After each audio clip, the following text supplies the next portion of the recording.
Hi friends, आज हम औसत पढ़ेंगे। ठीक है। तो औसत क्या होता है? औसत को इंग्लिश में एवरेज बोलते हैं, माध्य या इसको माध्य भी बोलते हैं। ठीक है, मीन भी बोलते हैं। तो मतलब जनरली जो फॉर्मूला होता है क्या होता है औसत का?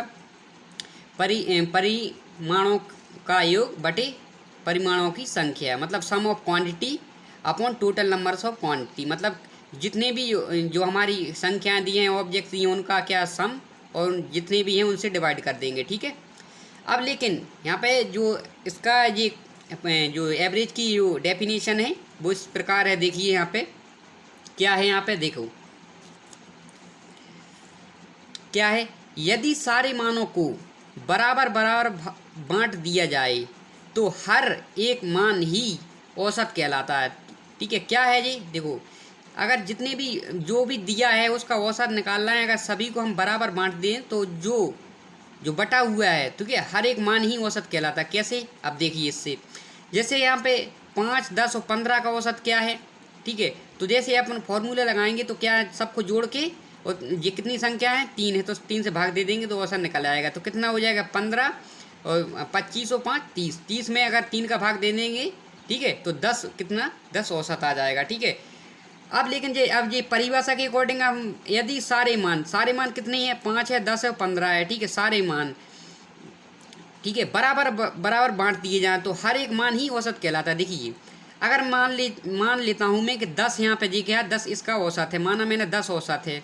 ठीक है, तो अब यहाँ पे 10 है, 10 औसत है, तो 10 तीनों संख्या को 10 बनाने के लिए मुझे क्या करना पड़ेगा? देखिए, ये 15 है, 15 में से मैंने 5 ले लिए तो कितना बचेगा? यहाँ पर 10 बचेगा, और 5 इसको दे दिए। किसको दे दिए मैंने? 5 को दे दिए। देखो, 15 में से 5 ले लिए मैंने, तो यहाँ पर 10 बचा, और 5 इसको दे दिए, तो कितना हो जाएगा? तो यहाँ पे हो जाएगा 10। तो 10 यहाँ पे हो गया, 10 पहले से ये है ही, और ये 15 में से 5 ले दिए तो 10 बचे। तो देखो, सभी क्या हो जाएगा? सभी संख्या बराबर बराबर बट गई, तो इनमें से कोई सी भी एक संख्या ले लो, वही औसत कहलाएगा। ठीक है, तो ये डेफिनेशन है, ठीक है, औसत की। ठीक है, सभी मानों को बराबर बांट दिया जाए। जैसे मान लीजिए यहाँ पे ये है, क्या है कि यहाँ पे ये दिया है 10 20 10 है ना, 20 30 40 50 और 60। ठीक है, ये है। अगर यहाँ पे देखिए क्या है, तो इनका देखो क्या है जी, हम बराबर हैं। तो देखिए, या तो सभी को जोड़कर आप 5 से भाग दे दोगे तो औसत निकल आएगा, या फिर देखिए यहाँ पे मान लीजिए मैंने यहाँ पे औसत 40 मान लिया यहाँ पे, और 40 औसत है, तो यहाँ पे देखिए 50 कितना, 50 में से 10 ले लिया तो 40 बचा। ठीक है, और 60 में से मैंने क्या 20 ले लिया तो 40 हो गया, तो यहाँ पे 30 हो गया। 30 में से देखिए, 30 में से यहाँ पे 10 इसको दे दिए थे, 50 में से 10 इसको दे लिए तो ये 40 हो गया, और 20 इसको दे दिए तो ये 40 हो गया। तो 40 40 हो गया, तो सब औसत 40 हो गया। ठीक है, ऐसे निकाल सकते हैं। और भी मैं अभी आगे बताऊंगा, उसमें कोई टेंशन नहीं है। ठीक है, अब देखिए, अब इसमें क्या है, तो देखिए औसत से रिलेटेड है कि किसी भी संख्या में क्या है, अगर कुछ जोड़ा जाए तो औसत में भी जुड़ जाता है, या किसी संख्या में घटाया जाए तो औसत में भी घट जाता है। देखिए क्या है, यदि n संख्याओं का औसत x है, कितनी संख्या है? n है। अभी मैं थोड़ा जनरल ले रहा हूँ, इसके बाद मैं क्वेश्चन लूँगा। n संख्याओं का औसत कितना है? x है। ठीक है, यदि सभी n संख्याओं को ये संख्या दी जाती है, मतलब दी जाती है तो घटा दी जाती है, जोड़ दी जाती है। ठीक है, ये संख्या दी जाती है, तब औसत में क्या परिवर्तन होगा? ठीक है, अगर देखो n संख्याओं x औसत है, उसको ये संख्या दी जाती है, तो क्या है, यदि ये संख्या सभी n संख्याओं में जोड़ दी जाती है, कौन संख्या? ये संख्या है ना, n संख्याओं में जोड़ दी जाती है तो औसत में भी वो जुड़ जाएगी। ठीक है, देखो ये संख्या वही लिखा है, ये संख्या सभी n संख्याओं में जोड़ दी जाए तो औसत में भी ये जुड़ जाएगा। तो क्या हो जाएगा? औसत पहले था हमारा x, तो ये संख्या भी जुड़ जाएगी, तो x प्लस ये हो जाएगा। उसी प्रकार है, अब देखो इस लाइन का मतलब है, यदि वो ही है, मतलब सेम है। ठीक है, यदि ये संख्या सभी n संख्याओं में घटाई जाए तब क्या हो जाएगा? वह ये संख्या भी घट जाएगी, तो x माइनस क्या हो जाएगा? ये हो जाएगा। ठीक है, इसके बाद है, यदि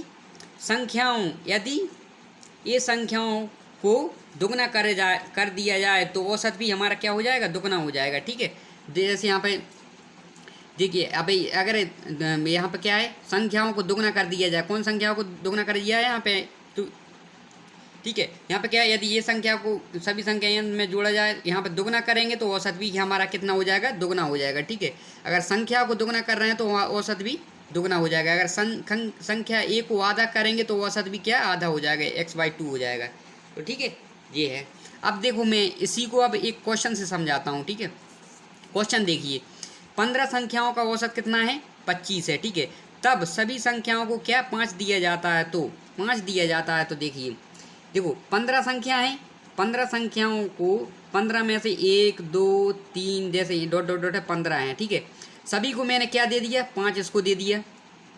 ठीक है, 5 इसको दे दिया, 5 इसको दे दिया और 5 इसको दे, सभी को 5 दे दिया। तो औसत कितना था अपना यहाँ पे, ठीक, 15 संख्याओं का औसत क्या है, 25 है। तो देखिए सभी को जब 5 दे दिया मैंने, तो 25 में भी हम 25 को भी हमें 5 देना पड़ेगा। ठीक है, मतलब 25 में भी 5 जुड़ जाएगा तो 30 हो जाएगा। अगर सभी संख्याओं में से, इन 15 संख्याओं में से अगर मैं 5 घटा देता हूँ तो औसत में से भी हमारा क्या हो जाएगा, औसत में से भी हमारा 5 घट जाएगा, तो यहाँ पे 20 बचेगा। ठीक है, अगर सभी संख्याओं में से, ठीक है, सभी संख्याओं को मैं यहाँ पे दुगना कर दूँ किसी भी संख्या से, तो वहाँ पे जो संख्या, तो जो औसत रहेगा ना, जैसे मैं दुगना कर दिया, इन सभी संख्याओं को दुगना कर दिया तो औसत भी हमारा दुगना हो जाएगा। औसत कितना हो जाएगा, दुगना हो जाएगा। तो हमारा 2 गुणा 25 हो जाएगा, मतलब औसत भी 50 हो जाएगा। अगर मान लीजिए सभी संख्याओं को मैं मतलब आधा कर दूं तो क्या औसत भी हमारा क्या हो जाएगा, किसी संख्या से आधा कर दूं तो औसत भी हमारा कितना हो जाएगा, आधा हो जाएगा। तो कितना था, 25/2 हो जाएगा। तो ये आगे चल के हम क्वेश्चन सॉल्व करेंगे इसके बहुत सारे, तो आपको समझ में आएगा। ठीक है, तो यहाँ पे ये ज़रूर समझाना ज़रूरी था। ठीक है, इसके बाद हम आगे चलते हैं क्वेश्चन सॉल्व। अब देखिए क्या है यहाँ पे, देखिए क्रमागत संख्याएं, कॉन्जिक्यूटिव नंबर्स। क्रमागत संख्याएं होती हैं लगातार संख्याएं, जिसमें मान लीजिए गैप 1 का भी हो सकता है, 2 का भी, या 10 का या 100 का। तो मतलब जो गैप रहेगा उनके बीच में समान रहेगा। ठीक है, क्रमागत संख्याएं जो कॉन्जिक्यूटिव नंबर बोलते हैं। तो देखो जब संख्याएं क्रम में हो, जब संख्याएं क्रम में हो तब औसत बीच वाली संख्या होती है। कब होती है जी, ये जरूर ध्यान रखना कि जब संख्याएं क्रम में होती हैं, क्रम में होने चाहिए, किसी भी क्रम में, मतलब अंतर समान होने चाहिए उन संख्याओं के बीच में, तभी जो औसत रहेगा उन संख्याओं के बीच की संख्या ही औसत रहेगी। ठीक है, जैसे अब देखिए यहाँ पे ये पहली संख्या देखो 1 2 3 4 5 हैं, तो ये इसमें इनके बीच में अंतर कितना है, एक संख्या का अंतर है।